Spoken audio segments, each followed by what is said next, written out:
Eh bien, bonsoir à tous. Ça y est, nous entrons dans le printemps. Enfin, question calendrier. Bon. Et comme nous venons de passer une saison ensemble, ça peut être un moment tout à fait propice pour essayer de revoir le contexte général dans lequel se déroulent ces conférences cette année. Il s'agit de comprendre ce qui se passe chaque mois, toutes les propositions d'énergie que nous avons chaque mois, de manière à voir comment est-ce que nous pouvons au mieux y répondre.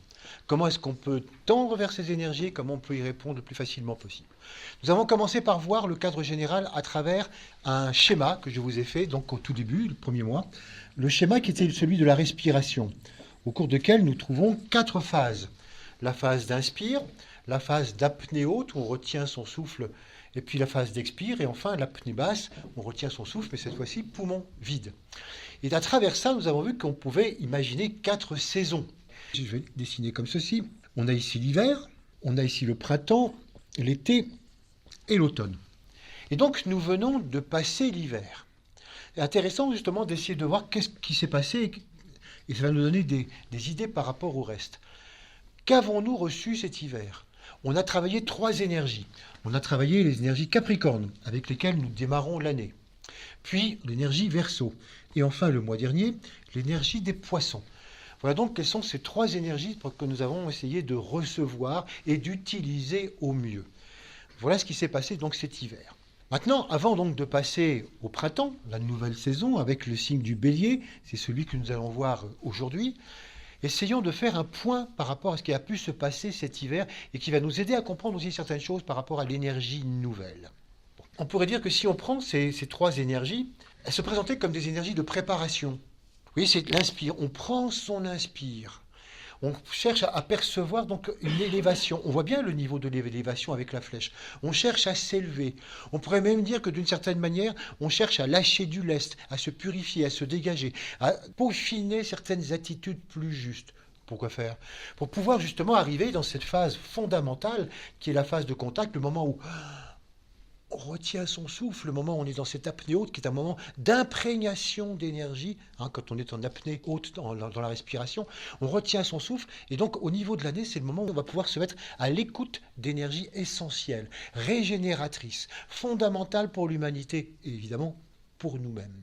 Voilà pourquoi il y a tout ce temps de préparation. Il y a carrément 3 mois de préparation pour pouvoir avoir ces 3 mois-là. Ces 3 mois qui sont tout à fait essentiels dans l'année et qui sont finalement Bélier, Taureau et Gémeaux, vont correspondre aux 3 grandes fêtes spirituelles de l'année, qu'on appelle la fête de Pâques par rapport au Bélier, la fête du Vésac, on y reviendra le mois prochain par rapport au Taureau, et la fête de la bonne volonté qu'on rejoint donc dans les Gémeaux. Pourquoi est-ce qu'il y a ces 3 fêtes spirituelles?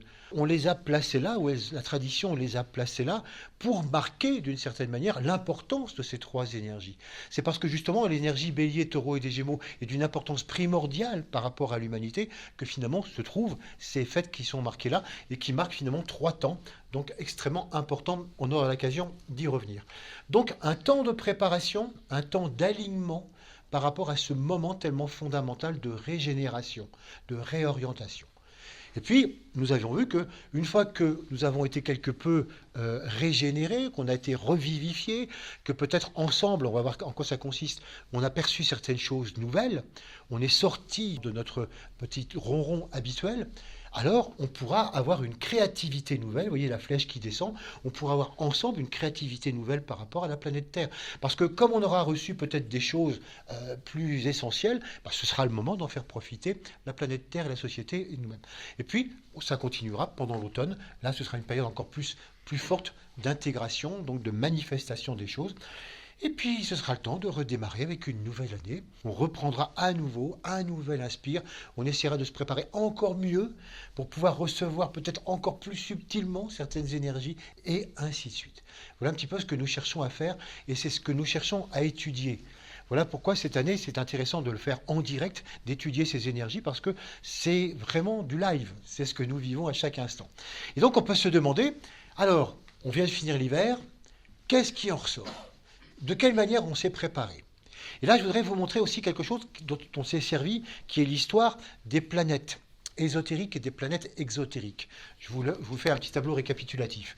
Donc, voilà le Capricorne, la première énergie que nous avons travaillée, le Verseau, et les poissons. À chaque fois, nous avons vu qu'il y a des énergies qui descendent directement de ces constellations. Nous ne sommes pas du tout rentrés dans ces détails parce que ça compliquerait et ça alourdirait inutilement la conférence avec des détails théoriques, techniques que vous oublieriez aussitôt, donc ça ne sert à rien. Donc il y a effectivement des énergies qui viennent de ces constellations, mais ce qui nous intéresse, nous, d'une manière plus pratique, c'est qu'elles sont relayées au niveau du système solaire par certaines planètes. Alors par exemple, c'est ce que connaît bien l'astrologie traditionnelle, c'est ce qu'on a appelé, vous voyez, les planètes exotériques. Entendez par là ce qui est en rapport avec la personnalité. On connaît bien qu'effectivement, du point de vue du Capricorne, c'est la planète Saturne, c'est la planète Uranus pour le Verseau et Jupiter pour les Poissons. Voilà. Et donc là, c'est un petit peu ce qui se passe traditionnellement. Quelquefois, on met Neptune, mais bon, peu importe, on ne va pas rentrer non plus dans ces détails. Et puis ça, c'est vraiment comme ça qu'on dit qu'on reçoit les énergies à ce niveau-là. Effectivement, ces énergies de ces constellations, on peut les recevoir personnellement, on peut les recevoir dans notre moi, on peut les recevoir tout à fait banalement. Et on pourrait dire que même pour ça, on n'a aucun effort à faire. C'est automatiquement, on baigne dans une telle ambiance, dans un tel bain d'énergie, que finalement, sans faire aucun effort, systématiquement, Capricorne, on est facilement saturnien, uranien, donc en Jupiter, et Jupiter en Poisson. Ça va tout seul. Mais le travail, justement, qu'on cherche à développer, c'est-à-dire, et si on cherchait à développer et à recevoir les énergies à un niveau plus haut, du point de vue de l'être essentiel, du point de vue de l'âme, du point de vue du cœur, et si on cherchait finalement à les recevoir à un autre niveau. Et là, comme nous l'avions vu, c'est d'autres planètes qui rentrent en jeu, que ne connaît pas justement l'astrologie traditionnelle. C'est ce qu'on appelle les planètes ésotériques. Ésotériques voulant dire de l'intérieur, en rapport avec le monde de l'âme. Et là, nous avons vu que, bizarrement, pour les Capricornes, c'est aussi Saturne, mais vu autrement. C'est une autre énergie. Du point de vue du Verseau, c'était Jupiter. Et du point de vue des Poissons, c'était Pluton. Et là, par contre, on ne peut pas dire que ce soit automatique. Là, c'est vrai que ça nous demande réellement un effort. Si nous voulons chercher à recevoir les énergies Capricorne, Verseau, Poisson par ces points-là, alors là, effectivement, ça nous demande un effort. Et donc, tout le travail, c'est de dire comment est-ce que nous nous alignons pour pouvoir recevoir ce type d'énergie. En sachant qu'en méditation, on peut effectivement les recevoir avec les planètes supérieures, mais que dans le quotidien, on se fait souvent récupérer par les planètes de type inférieur.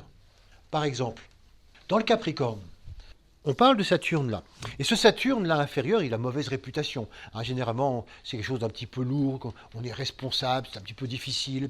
Et c'est vrai que nous avions vu qu'on pouvait commencer le Capricorne, donc fin décembre, début janvier, en disant, bon ben voilà, c'est une nouvelle année, quelle responsabilité je dois prendre. Bon, on se souhaite bonne année, bonne santé, et puis on se dit, tiens, qu'est-ce que je vais faire cette année ? Dans quoi je m'engage? Il va falloir que je tienne un petit peu mes vœux. Et puis, je sens que c'est une année où ce qui va être pas facile, il va y avoir des responsabilités qui vont me tomber dessus, puis c'est pas simple. Et c'est vrai que quelquefois, le mois de janvier, comme par hasard, il nous tombe certaines choses qui sont pas toujours faciles. Bref, on commence, vous voyez, un petit peu avec un Saturne un peu lourd, plein de devoirs. Mais on n'est pas obligé. Ça, on est manipulé par des énergies. Si on cherche à remonter, alors là, ça va prendre une autre tournure.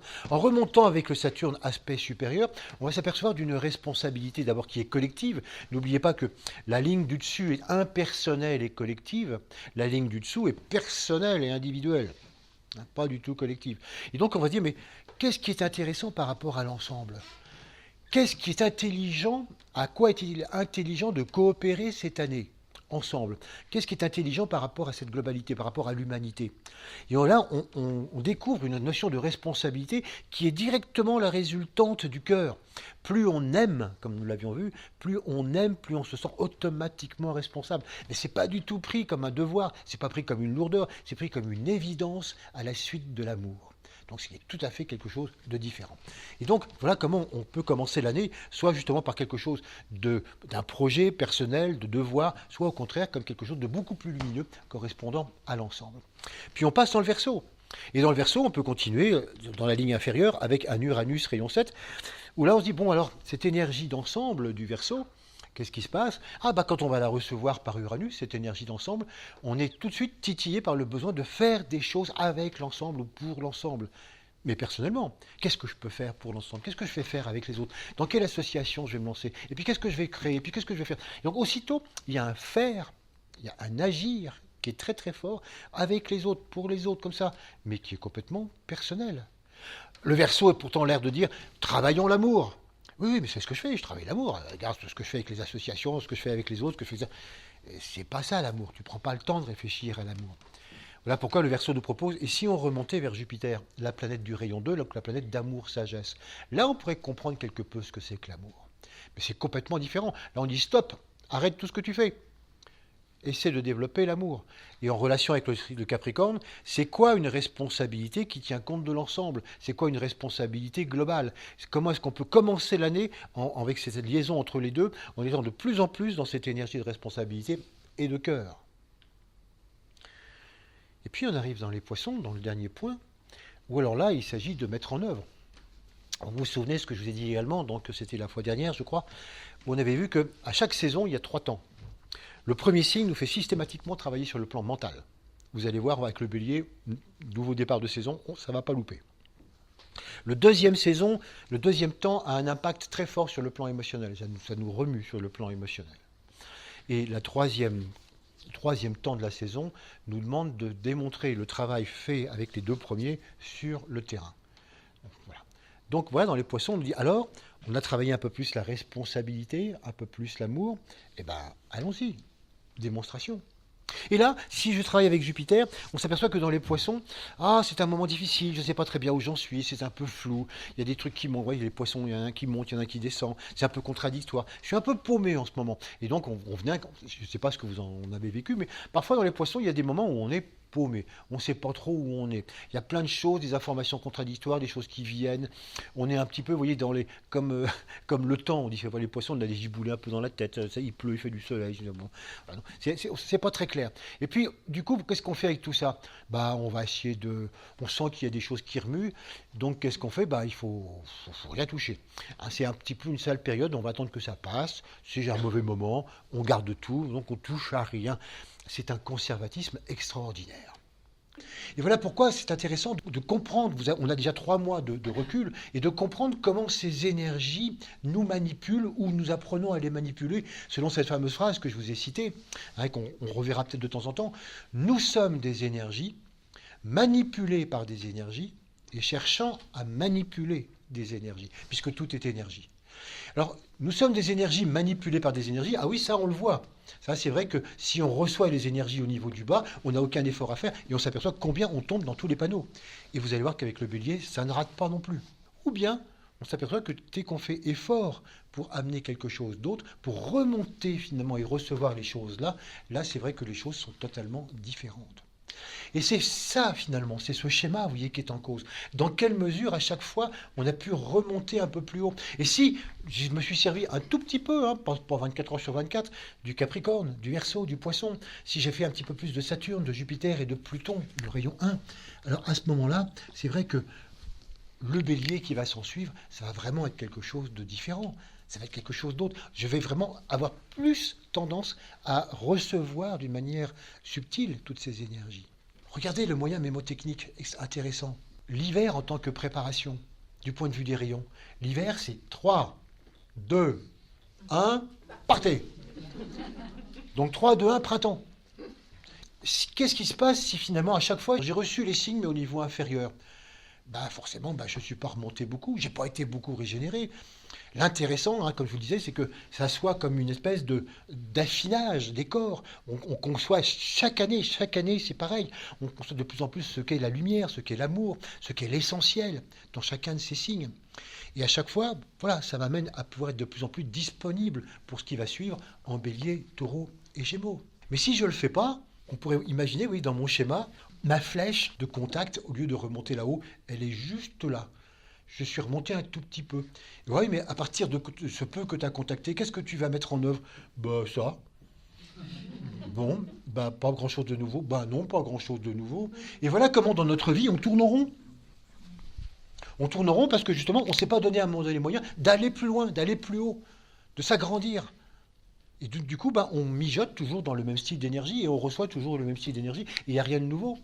Et on arrive à des phrases qui disent « Ah oui, mais comme d'habitude, pour moi, le mois de février, ça a toujours été un mois difficile. Mais c'est tous les ans pareil. » Voilà, nous sommes des énergies manipulées par des énergies, et il faut se le dire et se rendre compte que c'est à nous que ça tienne, que ça change, et d'arriver à procéder donc à quelque chose qui aille beaucoup plus loin.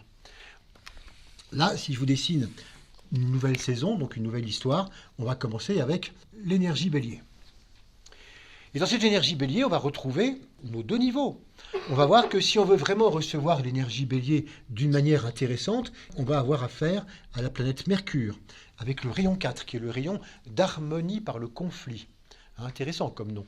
Comment réussir à trouver l'harmonie malgré les contraires, c'est ça que ça veut dire. Par contre, si je fais aucun effort, et si je suis dans la lignée, moi j'ai fait Saturne, Uranus et Jupiter, à tous les coups, vous en faites pas, votre avenir est tout tracé, vous allez faire Mars en bélier. Mars qui est la planète reliée au rayon 6 et qui est la planète de l'idéalisme d'action.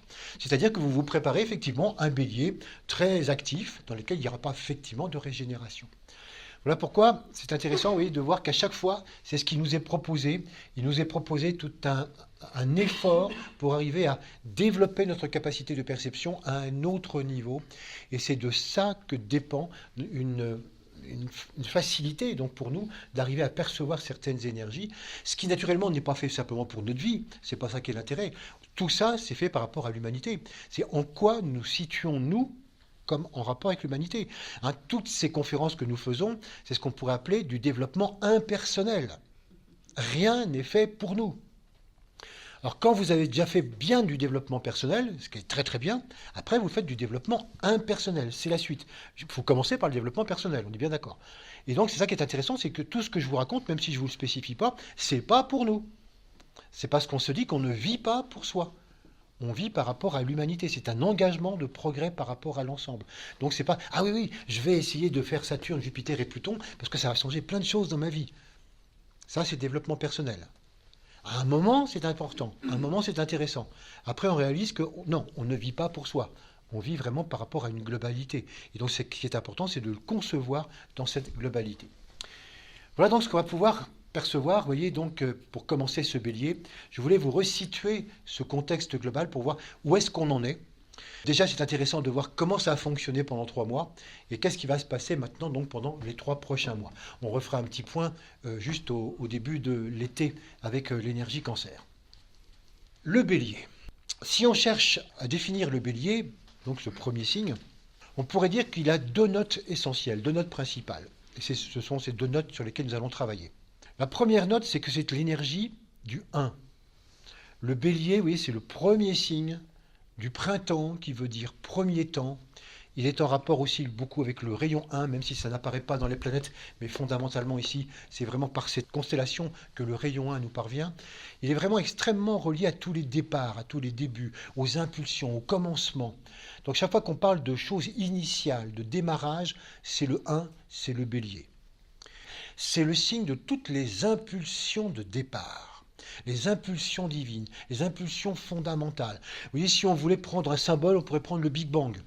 C'est juste un symbole, parce qu'il y a des chances que ça ne soit pas passé comme ça, mais si on imagine un Big Bang, c'est qu'à un moment donné, il y a une explosion à partir d'une énergie extrêmement condensée. La question, c'est qui a donné l'impulsion ? Et qu'est-ce que c'est que cette impulsion de départ ? Là, donc, aussitôt, dès qu'il s'agit d'impulsion de départ, on met cette énergie bélier. C'est le premier élément sur lequel nous allons travailler.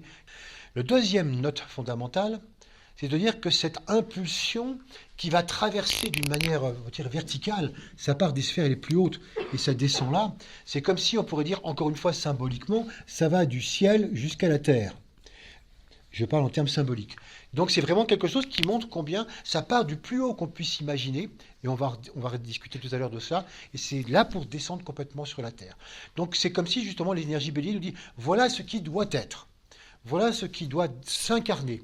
Voilà ce qui doit finalement amener. C'est pour ça que même, par exemple, chacun d'entre nous, chaque fois qu'on se réincarne, chaque fois qu'on décide de repartir en incarnation à partir du moment de l'âme, ça peut être considéré comme une impulsion bélier. Vous voyez, les impulsions bélier, on peut les mettre à différents niveaux. Dès qu'il y a une nouvelle impulsion, que ce soit à quelque niveau que ce soit, mais je parle des niveaux supérieurs, là, il y a vraiment quelque chose qui fait que c'est ça qui part de l'abstrait et qui va vers le concret. Le deuxième note, c'est de dire, entre le ciel et la terre, pour que ça puisse se manifester, pour que ça puisse réellement se faire, il est nécessaire de concevoir un intermédiaire. Un intermédiaire qui soit capable à la fois de concevoir la notion de ciel et de recevoir cette notion de ciel, et puis un intermédiaire qui soit capable aussi de retraduire du point de vue de la Terre. Et le Bélier nous dit, ça tombe bien, c'est le rôle de l'humain. L'humain est un intermédiaire entre le ciel et la terre, entre les énergies les plus subtiles et les énergies les plus denses. Voilà pourquoi nous allons retrouver cette énergie de Mercure, rayon 4, Mercure qu'on appelle le divin intermédiaire. Et vous remarquez que le rayon 4, il est justement dans la place médiane entre le 1 et le 7. Entre le rayon 1, ce point de départ, le rayon 7, qui est le point d'arrivée, eh bien, il est justement dans cette place médiane. On en rediscutera tout à l'heure. Voilà, ce sont les deux notes fondamentales du Bélier. Il y a vraiment quelque chose qui est de l'ordre de cette impulsion, quelque chose qui doit s'incarner, et c'est à l'humain d'incarner cela, donc parce qu'il est intermédiaire entre les deux plans. Voilà donc ce qu'on peut dire de ces deux notes. Maintenant, rentrons dans le détail de chacun de ces points. Alors, en ce qui concerne cette impulsion, si on va un peu plus loin, le Bélier, oui, c'est effectivement donc une verticale comme ça qui descend, qui s'affirme. Quelque chose qui est une impulsion fondamentale. On dit quelquefois que le Bélier, c'est le berceau des idées divines, c'est le berceau des projets fondamentaux. Et vraiment, le mot impulsion est fondamental. On peut dire que tout est contenu dans le Bélier. On pourrait imaginer, encore une fois, ce ne sont que des images, comme si à un moment donné, Dieu ou un grand être avait dit que cela soit, comme s'il avait émis un son fondamental. Et c'est ça qui a donné l'impulsion à tout l'univers. Et tout existe à partir de là. On pourrait dire que dans le 1, tout est contenu. Mais reste à le révéler et à le développer. Mais en principe, tout est là, comme si c'était compacté. Oui, tout est dans le 1. Maintenant, a-t-on la capacité effectivement de révéler, de développer tout cela? Voilà ce qu'est cette énergie donc d'impulsion fondamentale. Est-ce que je suis en train de parler de l'univers? Je vais parler de Dieu. Est-ce que je suis en train de parler du système solaire? Est-ce que je suis en train de parler de la Terre? Pour l'instant, exprès, je ne vous montre pas un petit peu d'à quelle échelle il s'agit parce qu'on reprécisera ça après. Qu'est-ce que donne cette impulsion et comment est-ce qu'elle peut nous apparaître, nous? Eh bien, elle va nous apparaître avec deux mots. Deux mots que quelquefois nous confondons. Le mot dessin, EIN, et le mot plan. On dit donc qu'effectivement, cette impulsion, à partir du moment où nous, humanité, nous commençons un petit peu à percevoir ce qu'elle peut être, on l'entend comme étant le dessein divin. Et à un second degré, on va l'apercevoir comme ce qu'est un plan divin. Quelle différence on peut faire entre les deux? Le dessein, c'est la raison fondamentale pour laquelle les choses sont faites. Qu'avait Dieu derrière la tête pour faire un univers comme ça? Quelle est l'intention fondamentale derrière l'élaboration du système solaire?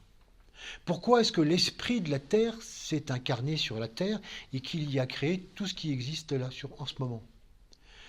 C'est pas facile parce que déjà comprendre l'univers, comprendre le système solaire ou comprendre la Terre, c'est pas évident. Alors comprendre pour quelle raison fondamentale à l'arrière-plan la conscience a créé cela et pas autre chose, là on nage complètement dans quelque chose qui est pour nous complètement hermétique. C'est pour ça que la notion de dessin, c'est vraiment quelque chose qui est mystérieux, que seuls peut-être des grands êtres, on en reparlera, des grands initiés peuvent arriver à percevoir donc, petit à petit et progressivement.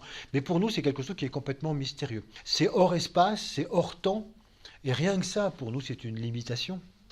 Hors espace et hors temps, concevoir une intention fondamentale. Pourquoi cet univers et pourquoi pas un autre? Pourquoi ça fonctionne comme ça et pas autrement? Quelle est l'intention derrière tout ça? On n'en sait rien. Par contre, beaucoup plus à notre portée, et là où notre participation est justement requise, c'est par rapport au plan. Le plan. Le plan, par contre, c'est quelque chose auquel on nous demande justement de participer. Le plan, on pourrait le traduire très simplement comme étant la réalisation, la matérialisation, la stratégie de réalisation du dessin.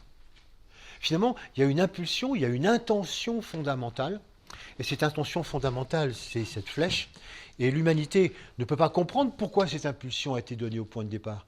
Mais ce qu'elle peut comprendre et ce qu'elle doit comprendre et ce à quoi elle doit participer, c'est comment amener cette impulsion jusqu'en bas, puisque c'est par l'humanité que ça doit arriver. Donc comment réussir à amener cette impulsion jusqu'en bas, c'est vraiment le rôle de l'humain. Comment est-ce qu'on peut définir le plan à part ça? C'est vrai qu'on a certaines idées. C'est vrai que les écrits des maîtres, les écrits des gens qui nous ont précédés, ou des plus sages, etc., nous parlent tous de la même chose. qu'on nous parle d'un plan dans lequel il faut unir l'esprit et la matière, ou plus subtilement, il faut que la matière se reconnaisse en tant qu'esprit.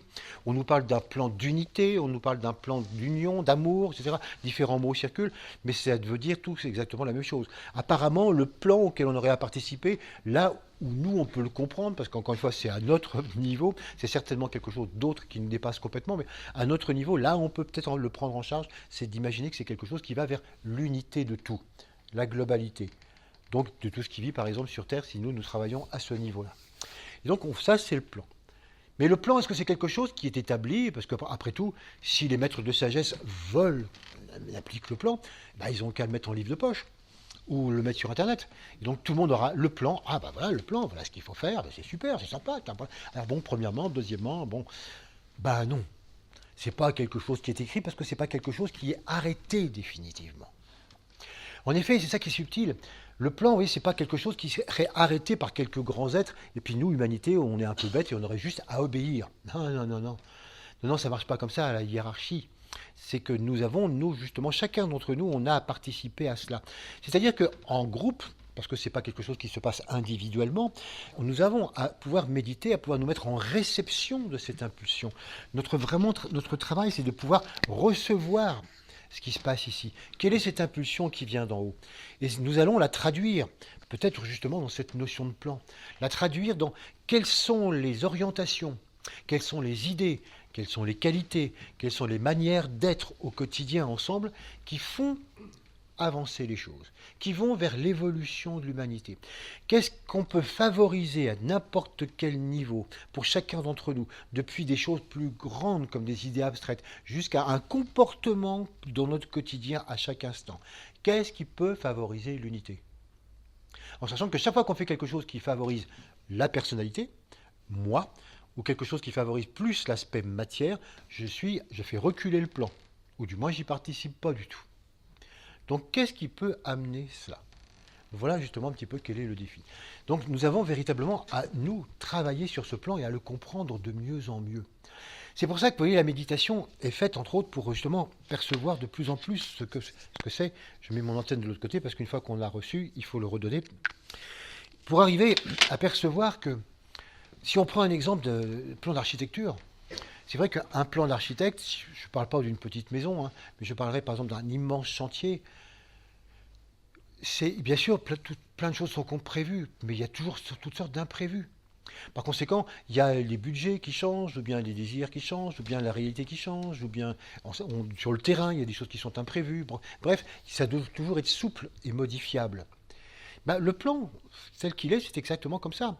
C'est vraiment en fonction des gens qui reçoivent ça, en fonction des circonstances, en fonction des cycles, en fonction justement de l'état de l'humanité, en fonction des urgences parfois, en fonction des erreurs de l'humanité qu'il faut réparer urgemment, que finalement ce plan il est extrêmement souple. C'est vraiment un moyen d'arriver le mieux possible à amener justement ce dessin sur Terre, mais c'est vraiment pas quelque chose qui est rigide. Et notre travail à tous, c'est d'y participer. C'est ça qui est passionnant, c'est qu'on pourrait dire, mais le plan, c'est quand même ceux qui ont la vision du plan, c'est ceux qui décodent le mieux le dessin, donc les maîtres, les initiés. Oui, eux, ils ont une vision certainement très très claire de ce plan. Mais ça se fait avec nous. Les maîtres tout seuls, ils peuvent rien faire. C'est nous qui bossons sur le terrain. Et donc c'est aussi à chacun d'entre nous d'arriver à avoir quelques idées de ce plan, de se rendre compte un petit peu de ce plan d'ensemble, de manière à pouvoir l'adapter dans notre quotidien. Voilà pourquoi c'est vraiment quelque chose sur lequel nous sommes tous responsables, et c'est pas quelque chose, vous voyez, qui est figé comme ça, et qu'on pourrait publier en disant « le plan c'est ça, vous n'avez plus qu'à l'apprendre par cœur et obéir ». Non, non, ça fonctionne pas du tout comme ça. Et voyez au passage à quel point ça nous responsabilise. C'est pas quelque chose qui nous infantilise. Un plan qui serait complètement écrit d'avance et auquel on a à obéir, c'est infantilisant au possible. Et ce ne serait pas du tout quelque chose qui irait dans le sens de notre développement. Voilà donc ce qu'on peut dire de ce plan. Donc le dessin, pour nous, hors de portée. C'est quelque chose qu'on ne peut pas imaginer, pour l'instant, nous ne pouvons pas y participer. Par contre, le plan, oui. Comment est-ce qu'on peut réussir à percevoir donc ces énergies? Ça, c'est quelque chose donc, qui nous revient complètement. Par contre, si on redescend plus au niveau individuel, alors là, on va avoir des choses qui vont être complètement différentes. En effet, au niveau individuel, en ce qui concerne justement cette notion de dessin, et là je réfère toujours au bélier, on va oublier le mot impulsion. pour prendre le mot pulsion. Ah oui, c'est vrai que si le bélier m'arrive par Mercure, comme ça de haut en bas, oui, là de cette façon-là, il va y avoir impulsion divine, et je vais retraduire quelque chose, et je vais percevoir quelque chose du plan qu'il va falloir mettre en œuvre ensemble. Par contre, si c'est quelque chose qui me vient d'en bas, si c'est quelque chose qui me vient justement par mes différents corps, mon corps physique, mon corps émotionnel, mes instincts, mon affect, mes désirs, c'est toutes les pulsions de l'être qui reviennent. Et là aussi, vous pouvez voir comme elles sont fortes et puissantes. Les pulsions sexuelles, les pulsions de désir, les pulsions affectives, les pulsions de colère, les pulsions d'agressivité. L'humanité est remplie de ce monde de pulsions. Et regardez comme ça la puissance du bélier. Ça aussi, ça donne de l'énergie. Ça aussi, ça régénère. Ça amène à faire des choses. Ça enclenche toutes sortes de choses, y compris des conflits, des guerres, etc. C'est extraordinairement puissant. Mais ça, c'est le bélier traduit par le monde inférieur. C'est aussi quelque chose, vous voyez, qui vient vraiment donner une puissance, mais complètement à des aspects individuels et personnels.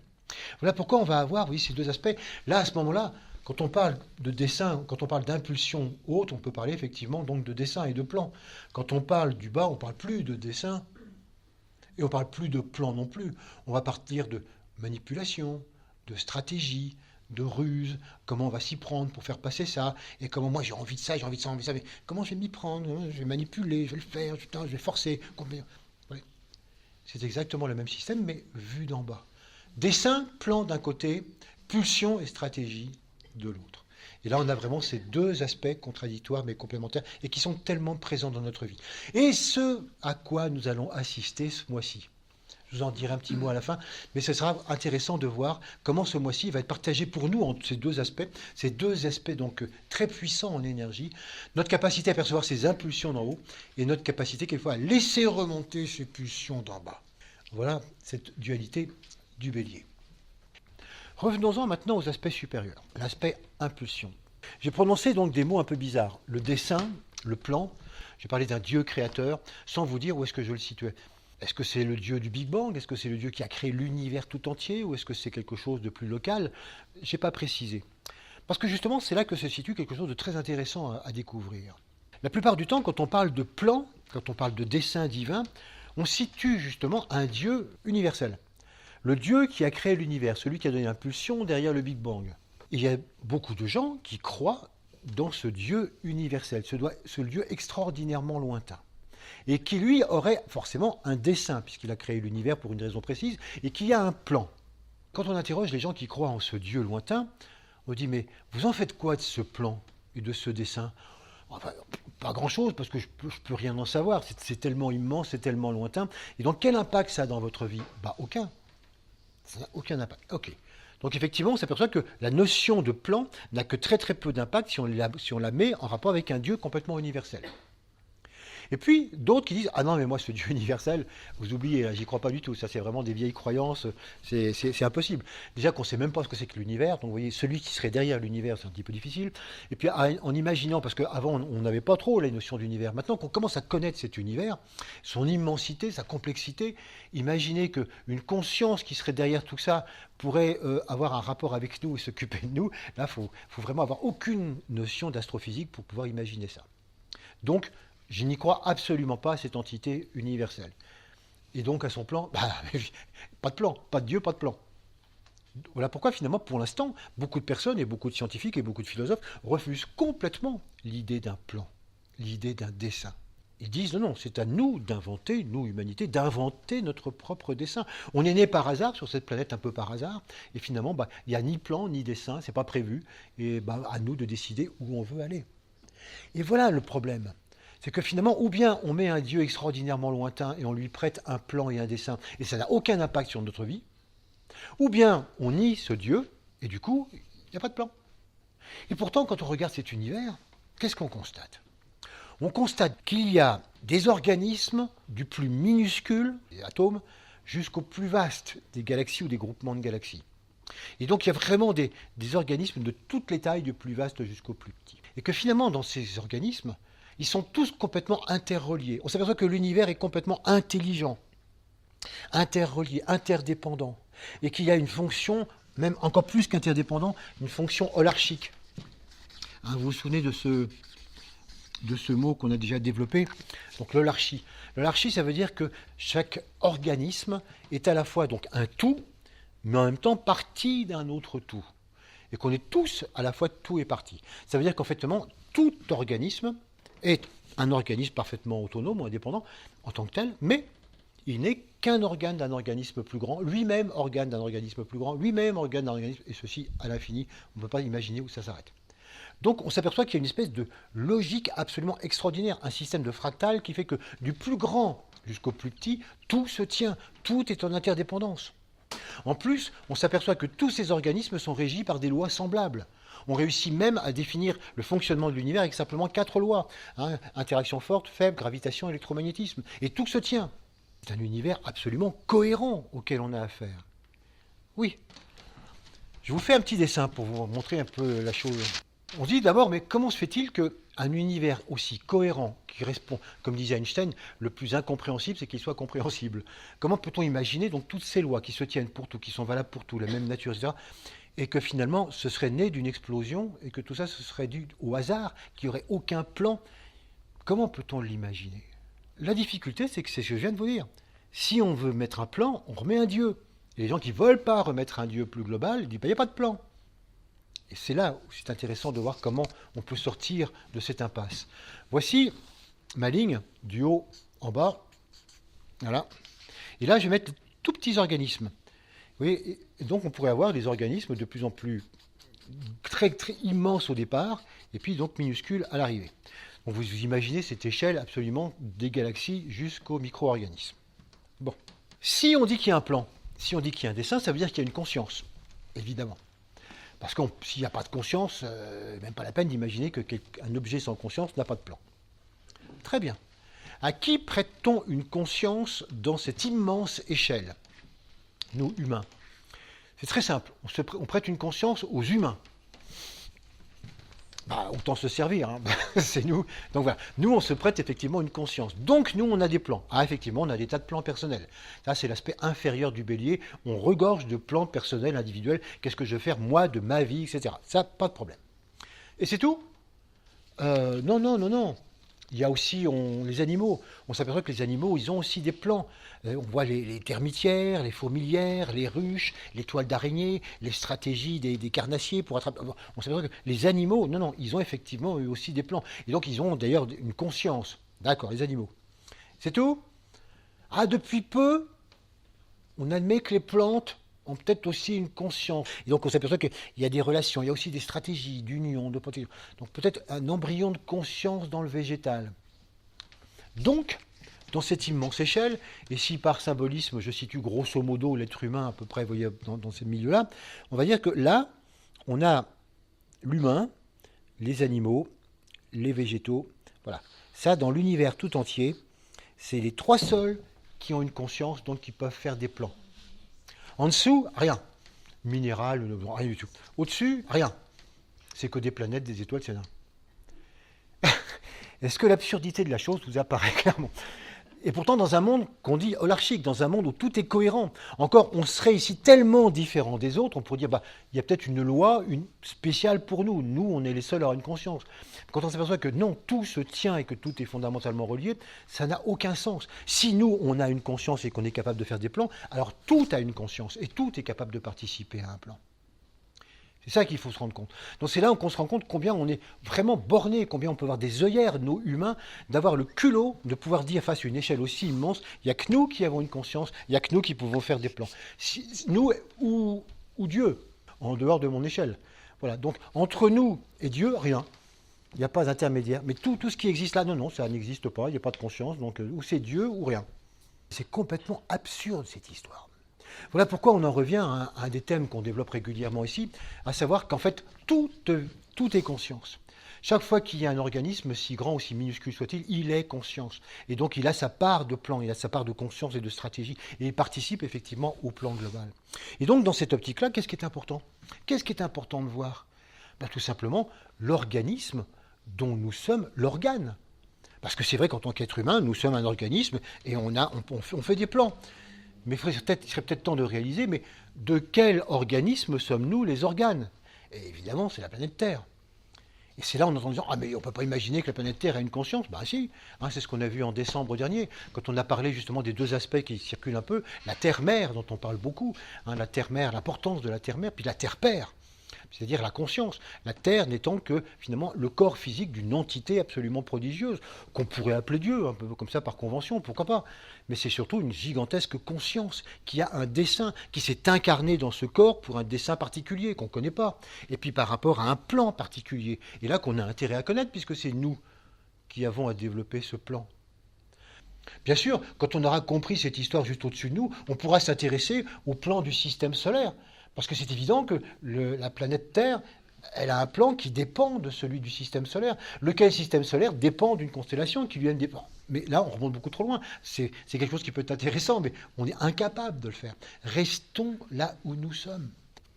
Donc il y a un plan. À partir du moment où on universalise la conscience, à partir du moment où on se pose la question à chaque instant, de quoi sommes-nous l'organe?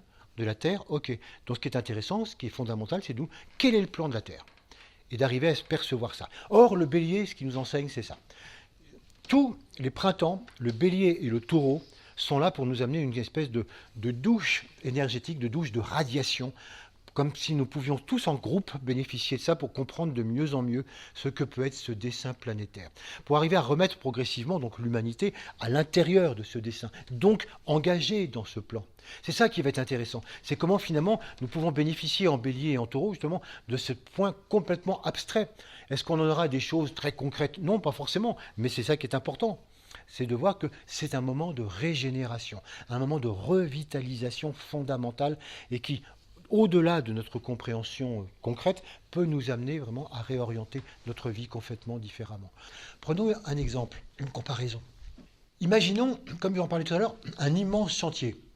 Ce chantier, ça a été décidé par un concepteur, un promoteur, quelqu'un qui a donc une idée derrière la tête fondamentale.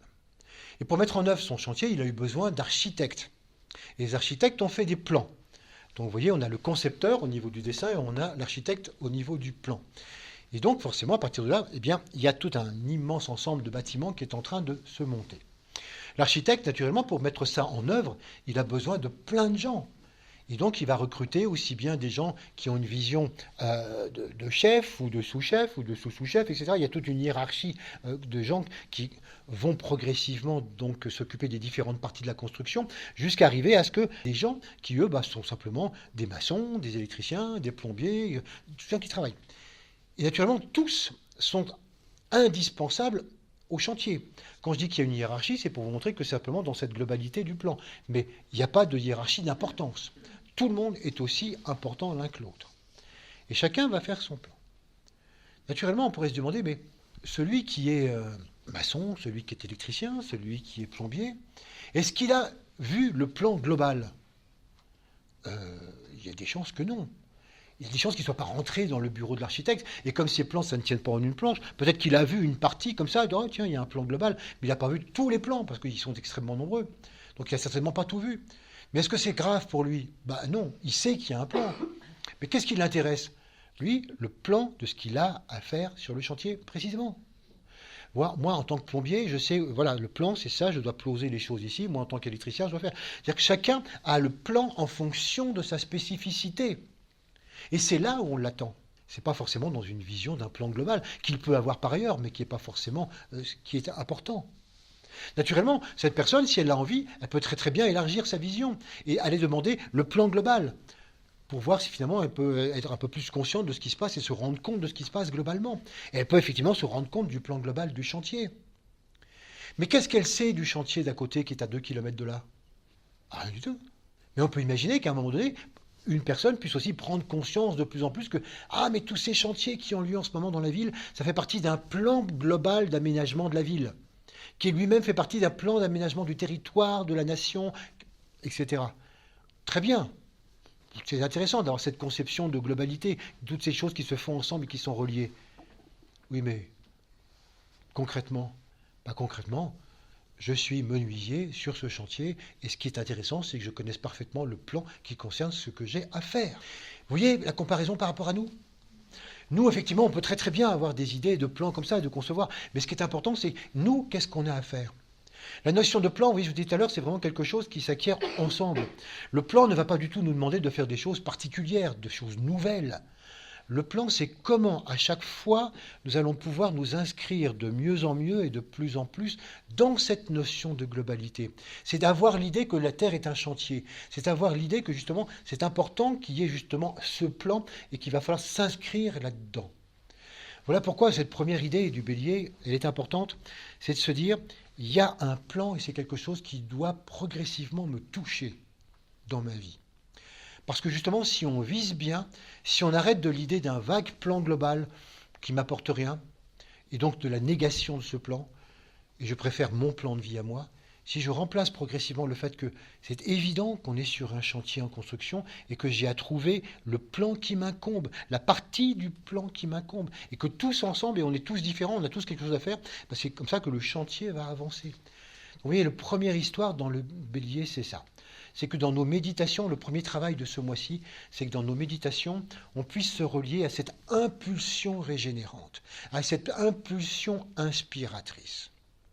S'ouvrir complètement pour dire, allez, c'est quoi ce plan? Et affirmer qu'effectivement ça existe, et affirmer l'importance de ce plan. Ça, c'est le premier point. Et c'est vrai que plus ça prend de l'importance dans nos propres vies, plus ça prend d'importance dans le monde, plus ça changera. L'existence d'un plan est peut-être une des idées les plus fondamentales pour l'avenir de l'humanité en ce moment. Ça a l'air de rien, mais on en reparlera tout à l'heure. Mais si on se rend compte combien, à la place de ce plan, chacun a son petit plan, eh ben, c'est sûr que ça ne donne pas du tout la même planète. Si chacun dit, moi ce qui m'intéresse, c'est mon chantier à moi dans ma vie, et je fais ce que je veux, et les autres chantiers, je m'en fous, ça donne le désordre tel que nous l'avons maintenant. Si effectivement de plus en plus s'impose l'idée d'un chantier commun, communautaire, waouh, ça change des choses. Voilà donc la première impulsion, la première chose fondamentale justement dans le Bélier. La deuxième idée, je vous disais, c'est l'humanité qui doit être l'intermédiaire entre ces deux mondes. C'est vraiment là que ça doit se passer. Tout à l'heure, je vous disais, on va avoir une humanité qui se trouve dans un état médian. Et c'est ça qui fait justement l'avantage de l'humanité, c'est qu'elle est dans cet état qui lui permet à la fois, par son âme, de pouvoir connecter des énergies supérieures et par sa personnalité, de pouvoir matérialiser ça sur Terre.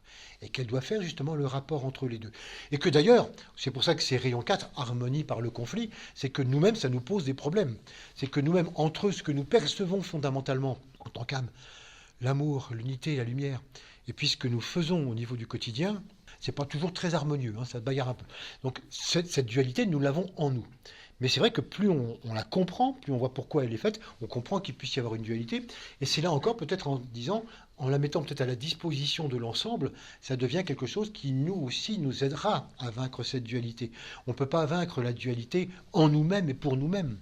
Si on veut faire ça en développement personnel, ça ne marche pas. C'est justement parce qu'on se met au service de recevoir des choses ensemble pour pouvoir les matérialiser que là, il y aura véritablement un sens et une nouvelle harmonie qui sera donnée.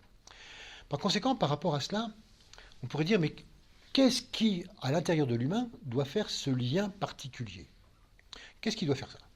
Et là, on va nous dire, c'est justement le mental. En effet, au sein de l'humain, c'est le mental qui a une place très particulière. En effet, le monde physique et le monde émotionnel appartiennent complètement au monde de forme, au monde du moi. Et puis les mondes de l'âme et les mondes supérieurs apparaissent complètement aux mondes abstraits. Il y a un seul plan qui fait les deux, c'est le mental. Le mental, par sa partie mentale concrète que nous connaissons bien, nous l'utilisons tous les jours, appartient complètement au monde des formes. Et le mental, dans sa partie abstraite, appartient complètement au monde de l'âme et au-dessus. Et donc c'est ce plan mental qui est la clé de tout. C'est par lui que justement nous pouvons faire le lien entre les deux. Comme je vous le disais, nous devons être des intermédiaires, là, par le mental. Et cette capacité que nous avons à être entre les deux, c'est ce qu'on appelle une capacité à faire le passage. Or, la fête de Pâques qu'on a en Bélier, c'est justement notre capacité à faire le passage. Pâques veut dire passage. C'est ce qui commémore le passage de la mer Rouge par les Hébreux. Mais en fait, c'est vraiment la fête du passage. Et là aussi, on a mis ça du point de vue du Bélier, c'est un fait exprès. C'est parce que justement, on nous signale que les énergies du Bélier nous concernent, nous, du point de vue d'un passage. Comment est-ce qu'on se rend disponible pour passer les énergies les plus subtiles vers les énergies donc les plus denses? On peut se dire, bon, D'accord, passons les énergies plus subtiles vers les énergies les plus denses. Comment fait-on avec le mental? Comment fait-on? À quoi est-ce qu'il faut réfléchir? Quelle est l'idée à laquelle il faut qu'on réfléchisse mentalement? Il n'y a pas à réfléchir à quelque chose. Il faut réfléchir quelque chose. On a l'habitude avec le mental de dire, avec mon mental, je vais réfléchir à ceci. Or, la clé du mental, c'est de dire que c'est un réflecteur. Et que le problème du mental, c'est de savoir qu'est-ce qu'il réfléchit. Il réfléchit le haut, il réfléchit le bas. Ça peut surprendre. On préfère, vous voyez, une espèce de schéma comme ça, dans lequel on aurait notre mental séparé en deux. Le mental, je vous l'ai souvent dit, mais je le répète parce que c'est quand même des choses qui sont intéressantes à repréciser, c'est un sens, on l'appelle le sixième sens. Je vous rappelle qu'un sens, comme le sens de l'ouïe par exemple, c'est une fonction qui décode des vibrations et qui traduit ces vibrations en informations. Donc par exemple, les sons, ça n'existe pas. Il n'y a pas de son. Il n'y a que des vibrations dans l'air, et notre sens de l'ouïe va traduire ces vibrations de l'air dans ce que nous appelons, nous, son, parole et musique. Mais sinon, ça n'est pas d'existence. Même chose pour les autres sens. Eh bien, on pourrait dire que le mental, c'est exactement la même chose. Le mental, c'est un appareil, ou un sens, une fonction, qui va traduire des vibrations en idées, en pensées. Ah oui, mais d'où viennent ces vibrations? Le problème. La partie inférieure du mental que nous connaissons bien, toutes les vibrations qui lui parviennent viennent de l'émotionnel ou du physique, par exemple des 5 sens. Et tout ça, ça lui vient comme ça. Voilà. Et donc le mental qu'on crée ici, il est complètement nourri en permanence de tout ce qu'on veut, de tout ce qu'on désire, de nos émotionnels, de ce qu'on ressent, bref, en permanence. Et c'est pour ça qu'on ne peut pas avoir le mental tranquille. Quand on dit, pourquoi est-ce que je ne peux pas arriver à arrêter mon mental, arrêter ma pensée? Pour ça, il faudrait d'abord arrêter l'émotionnel et le physique. Et comme je ne peux pas arrêter mes 5 sens, et comme je ne peux pas arrêter mes appréciations, mes envies, mes instincts, forcément, mon mental, il réagit. Finalement, le mental, c'est juste un décodeur. Il ne fait que réfléchir ces éléments-là pour les mettre en pensée, en idée. Voilà pourquoi la plupart du temps, ce que je pense, ou ce que je dis, ou ce que je réfléchis, ou j'émets comme pensée, c'est simplement une mise en mots de ce que je veux, de ce que je désire, de ce que je sens et de ce que je vis physiquement. C'est tout, c'est pas plus. La plupart du temps, c'est pas une pensée, c'est ce qu'on appelle une sécrétion mentale. Ça met en mots ce que vous sentez. Et c'est notre petit blabla quotidien. Quand on se promène dans la rue, ça n'arrête pas. Ah, ce bruit de voiture. Ah, comment elle est comme. Ah, cette personne. Ah, cette vitrine. Ah, voilà. Donc c'est ça. C'est vraiment pas de la pensée, c'est de la sécrétion mentale. Quelquefois on dit, je pense, je réfléchis plus. Ah bon, ça vient d'où ta pensée? Eh bien, je réfléchis justement à ce que j'ai appris, parce que j'ai fait des études, donc j'ai fait un certain nombre de choses. Et là, j'ai lu un article récemment, et puis là, j'ai entendu à la radio quelqu'un qui disait que c'est bien ça. Et alors, d'où ça vient? Ça vient de ce que j'ai entendu. Donc finalement, mon mental ne fait que ressortir ici sur ce qu'on appelle des formes pensées. Ça ne fait que ressortir ce que j'ai entendu, mon sens de l'ouïe, ce que j'ai lu, mon sens de la vue, etc. Bref, ce sont que des choses déjà entendues, apprises, sues. C'est ce qu'on appelle, c'est pas encore une pensée, c'est ce qu'on appelle un perroquet. Et en plus, souvent, on le dit qu'on est perroquet. On n'hésite pas à dire, j'ai entendu ce matin qui disait à la radio, je suis assez d'accord avec ça. Et puis j'ai lu un article par ailleurs qui disait que, je suis d'accord. J'ai lu un bouquin par ailleurs qui disait ça, on ne fait que. Alors si c'est pas des commentaires, si c'est pas de la sécrétion mentale, c'est du perroquet. Alors quelquefois, on va plus loin. On se fend d'une compile. Quand on a une grande culture à tous les niveaux, etc., et j'ai lu tel bouquin, tel article, telle chose, etc., et finalement, j'en fais une synthèse. Je crois que cette synthèse n'a jamais été faite avant moi. Oui, et ça vient d'où? Ça réfléchit quoi? Ça réfléchit toujours ce que je sais, ce que j'ai appris, etc. Donc, rien de créatif. Et ça, c'est 98% de nos pensées. Donc vous voyez, c'est pour ça que c'est pas je réfléchis à quoi, c'est je réfléchis quoi. Tant que je réfléchis le monde inférieur, mes formes de pensée ne sont pas tellement créatives. Et là, on se dit, mais disons, l'humanité créatrice, là, l'humanité, par son mental, est censée créer des choses nouvelles. Voilà pourquoi il y a de la méditation. Le seul but de la méditation, c'est justement momentanément d'arrêter ce processus et d'ouvrir le mental abstrait à quelque chose d'autre, au monde de l'âme qui va se trouver justement dans ce mental. C'est vraiment ouvrir, vous voyez, au lieu d'avoir une antenne du mental qui est comme ça vers le bas, vous retrouvez un petit peu ici mes deux antennes. Au lieu d'avoir une antenne qui ne fait que réfléchir tout ce qui remonte d'en bas, je vais avoir une antenne qui fait que capter ou qui essaye de capter ce qui vient d'en haut. Et là, à partir de ce moment-là, si je commence à percevoir certaines énergies, oui, alors il y a quelque chose qui vient à ce moment-là et qui rénove complètement l'histoire. Là, je vais commencer à avoir des pensées nouvelles. Là, je vais commencer à avoir des choses qui vont intervenir complètement différemment. Mais est-ce que je vais avoir vraiment des pensées nouvelles? Au sens où je le dis comme ça, non. D'un seul coup, c'est pas parce que je vais me mettre en méditation, waouh, la pensée nouvelle que je ne connaissais pas. Encore une fois, ce que nous captons, ce n'est pas une âme qui nous dirait, qui nous susurrerait à l'oreille des pensées toutes faites, ce sont des vibrations. Il faut qu'on ne perde jamais ça de vue. Et donc, c'est notre capacité à changer notre niveau de perception vibratoire, de passer de notre capacité automatique à percevoir tout ce qui vient dans le bas, à remonter puis à essayer de percevoir ce qui vient de beaucoup plus haut. C'est là que ça se passe. C'est là qu'effectivement, il va y avoir des choses nouvelles. Alors, comment est-ce qu'on peut travailler ce point-là? Comment est-ce qu'on peut réussir à développer justement ce mental créateur? D'abord, et c'est là qui est important, et c'est là qu'est toute la difficulté justement dans l'énergie bélier, c'est un temps de pause. L'énergie bélier, contrairement à ce qu'on a l'habitude de dire, c'est un moment de contemplation. Mais au printemps, là, comme ça, au moment où il y a des tas d'énergie qui me démangent, oui, ça, ce qui vous démange, c'est Mars. Oh, vous allez voir comme Mars, ça va vous démanger. Et donc, il faut résister à la démangeaison. Non, je me donne, alors pas toute la journée, hein, évidemment, mais je me donne un temps particulièrement donc, dans ce bélier pour être en réception. Je cherche à percevoir ces énergies. Et là, justement, comme le bélier déverse ces énergies, cette impulsion régénératrice, cette impulsion revitalisante, c'est des impulsions justement d'énergie nouvelle. Voilà, c'est le moment où on essaye de se mettre tous en rapport. Et plus on est nombreux à faire ça, parce qu'il faut le faire vraiment globalement, plus c'est vraiment quelque chose de puissant par rapport à l'humanité. C'est le moment où on sort de nos vieilles habitudes, de nos vieilles pensées, de nos vieux systèmes. Si on veut véritablement participer à la régénération de l'humanité, à révolutionner complètement les choses, partir sur des idées totalement nouvelles, alors c'est à chacun d'entre nous de nous ouvrir complètement comme ça. Donc savoir qu'il faut se donner le temps de l'immobilité. Se donner le temps de pouvoir être à l'écoute, se donner le temps de pouvoir être impressionné par ces énergies, par ces vibrations, se dire, voilà, c'est le moment d'accepter d'être régénéré comme ça par le haut.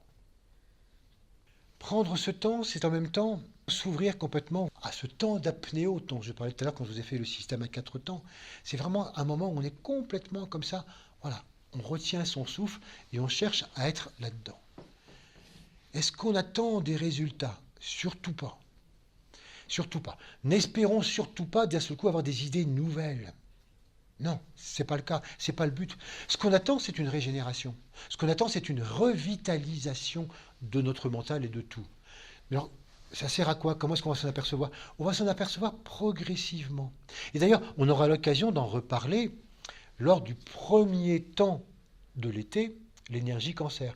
Vous vous souvenez que, là aussi, la fois dernière, nous avons vu un point important, c'est que le premier temps de chaque saison nous fait travailler sur le plan mental. Le deuxième temps nous fait travailler sur le plan émotionnel, et le troisième temps nous demande de mettre ça à l'œuvre. C'est ce que nous avons vu avec Capricorne, Verseau, Poisson. Et on recommence avec le printemps. Le bélier nous fait travailler sur le plan mental. Le taureau va nous faire drôlement bosser sur le plan émotionnel et les gémeaux sur la mise en œuvre. Et donc, l'été, on recommencera. Et donc, c'est en cancer, c'est au début de l'été que nous commencerons à nous dire, alors, qu'est-ce qui s'est passé pendant le printemps? En quoi a consisté la régénération? Mais ça n'a pas beaucoup d'importance, parce que finalement, l'important, c'est que ça se passe en groupe. Naturellement, si on fait ça une fois de plus en tant qu'individu, est-ce que moi, ça va me régénérer? Est-ce que grâce au printemps, et si je fais une bonne méditation, ça va me donner des idées nouvelles pour moi et pour ma vie? Parce que j'en ai bien besoin en ce moment, je tourne un petit peu en rond. Ce serait important que je sois un peu régénéré. Non. Désolé, c'est pas fait pour ça. Maintenant que ça produise des effets collatéraux et que vous en bénéficiez quand même, pourquoi pas? Mais c'est pas le but. Ce sera juste un effet collatéral. Ce qui est important, c'est justement que ça se passe ensemble. Il faut que nous pensions que nous le fassions ensemble.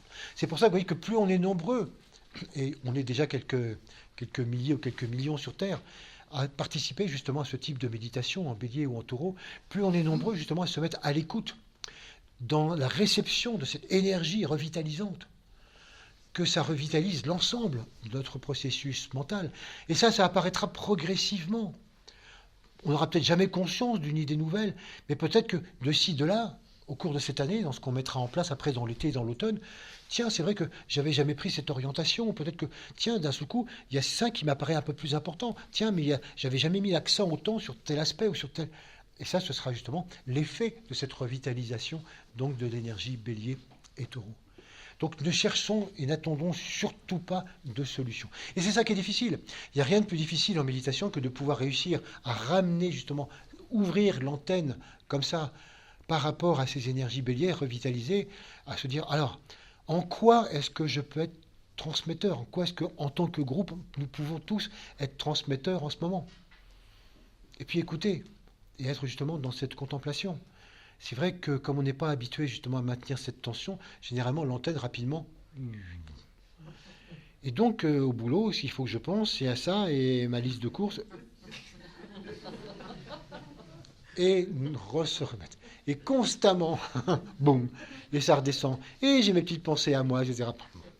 C'est inévitable. Mais peu importe.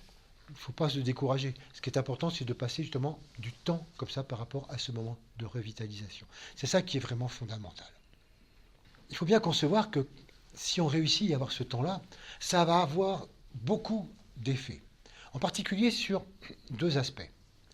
Le premier aspect, dont je parlais tout à l'heure, le fait qu'il y ait un plan et qu'on se dise mais ce que je reçois là, c'est vraiment donc une impulsion qu'on va appeler dessin ou plan au niveau planétaire par exemple.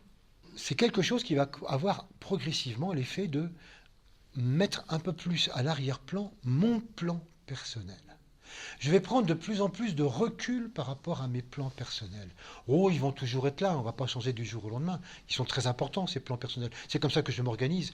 Mais progressivement, année après année, à chaque fois qu'on va passer dans ce printemps, ok, mon plan personnel, il est là, mais je me rends compte de plus en plus combien il doit être simplement un élément à mettre au service du tout. Et c'est là où j'ai à le changer. Mon plan personnel, c'est Mars. Et ça, quelquefois, il peut être très fort, très individualiste. Moi, voilà ce que j'ai envie de faire, c'est ça. Hein, c'est pour ça qu'on dit quelquefois le bélier, très martien, c'est un chef. Il a son plan, son objectif, son idée, etc. Et il fonce, sans réfléchir plus de son temps. Voilà. Est-ce que c'est au service du tout? Je m'en fous, c'est pour moi. Non, bélier.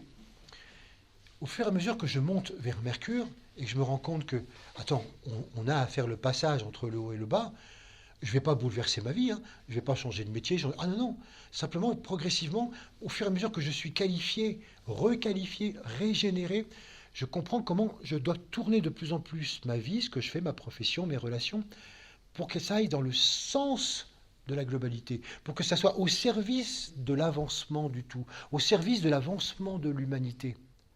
Et ça, c'est participer au plan. Et ça, c'est répondre justement à ce plan. Au fur et à mesure que je vois quelles sont les corrections, les réorientations à faire, les requalifications à faire, c'est là où je me mets de plus en plus par rapport au plan. Alors que quand c'est uniquement pour moi et à mon propre service, là, c'est sûr que je suis complètement dans Mars. Et donc, voilà quels sont les allers-retours qu'on peut faire entre Mars et Mercure. Donc, première chose, réussir à réorienter progressivement notre projet personnel pour que ça soit quelque chose qui s'inscrive dans le projet d'ensemble. Et puis le deuxième élément que ça va changer, c'est justement notre attitude mentale. Comme je viens de vous le montrer tout à l'heure, quand on est beaucoup plus avec la planète Mars, on est complètement donc un mental qui réfléchit le bas et qui amène les formes pensées dont je vous ai parlé tout à l'heure. Des formes pensées d'une sécrétion mentale, un perroquet, un compilateur, et ça ne va pas plus loin. Et quelquefois, donc, des sécrétions mentales aussi, quelquefois qui peuvent être complètement négatives. Parce que tout ce qui est personnel, ça va loin, hein. Tout ce qui est personnel va contre la loi d'amour. Vous êtes bien d'accord? Tout ce qui est individuel va contre la loi globale. Donc tout ce qui est personnel est négatif. Oula! Ben oui, c'est vrai que ça va loin. Hein. Et on ne peut pas réussir à passer, à faire d'un coup. Mais c'est pour vous montrer que finalement, dans un monde, si on reconnaît que ce qui compte, c'est la loi de la globalité, c'est l'interrelation, l'interdépendance. Donc chaque fois que je me sépare, chaque fois que je suis à part, c'est effectivement quelque chose qui est quelque peu négatif. Et donc il faut essayer de se remettre dans cette globalité. Et nos pensées sont à surveiller. Autre travail dans le bélier, surveiller nos pensées. Si vous avez assisté ou si vous avez entendu les conférences 2016 sur les travaux d'Hercule, Eh bien, le travail d'Hercule en bélier, c'est la capture des cavales mangeuses d'hommes, les cavales de Diomède. Et ces chevaux sauvages qui dévoraient et qui tuaient tout sur leur passage, c'était des pensées. Hercule devait maîtriser ses pensées. Il devait apprendre la première leçon, c'est être inoffensif. Première leçon du bélier, l'innocuité. On n'est pas encore capable d'être dans l'amour, on ne peut pas vraiment ramener ça. Alors, première leçon, si déjà on calmait un peu nos pensées. Et chaque fois qu'on a des pensées négatives, chaque fois qu'on est justement dans la critique, dans la médisance, chaque fois qu'on dit du monde, du mal des autres, chaque fois qu'on parle des autres, d'ailleurs, d'une manière générale, ou bien chaque fois qu'on parle de soi, on introduit comme ça quelque chose qui met un mur entre nous et les autres. C'est négatif, on n'est pas dans l'amour. Donc, faire attention à nos pensées, de manière à ce que progressivement, elles soient de plus en plus le reflet de ce que nous recevons au niveau Mercure. Les pensées émises par ce niveau mercurien est tout à fait différente que des pensées émises par le niveau martien. On ne réfléchit pas du tout la même histoire. Alors vous allez me dire, bah oui, mais alors, moi pour l'instant je ne peux pas dire ce que je reçois, je débute, je commence, j'essaie de me mettre comme ça à l'écoute, donc je ne peux rien dire de ça. Non, il ne s'agit pas de parler de ça. Il s'agit de parler de choses qui sont beaucoup plus en rapport avec l'ensemble, qui réintroduisent justement cette globalité. C'est trop neuf pour moi, je ne peux pas. Alors tais-toi. Et cette vertu du silence, pour ne pas tomber justement dans le côté très offensif et le côté très destructeur justement du monde des pensées en rapport avec Mars et en rapport avec la personnalité. Voilà ce que ça change dans le monde. Voilà ce que ça change donc par rapport à nous et par rapport à la société. Voilà donc tout notre travail pour ce mois-ci. Vous avez là de quoi faire. Notion de plan, se mettre à l'écoute de cette énergie, se mettre à l'écoute de cette vitalisation. Et puis naturellement, se méfier de toutes les pulsions. Et que notre vie pendant ce mois-ci va être entre impulsion divine et pulsion du bas. Entre les deux. Et si je n'y prends pas garde, l'énergie bélier est tellement puissante qu'elle va nous emporter dans un tourbillon de pulsions, je ne vous dis que ça. Pourquoi? Qu'est-ce qui se passe? Qu'est-ce qui se passe? C'est que tout le monde des pulsions va nous entourer. Et donc on va être entraîné dans un tourbillon incroyable, un tourbillon d'activité, un tourbillon d'activisme. C'est le moment où d'un seul coup le bélier, oui, on est régénéré, mais par le bas. Et si tu faisais ça? Et si tu faisais ça? Et tu n'aurais pas envie de ça? Oui, le printemps qui nous titille à tous les niveaux. Et puis j'ai envie de ça, puis j'ai envie de ça, puis je ferai ça. Et puis des tas de projets qui nous viennent. Bref, on n'a plus une minute à nous. On pourrait dire qu'à ce moment-là, vous voyez, on a complètement perdu la tête.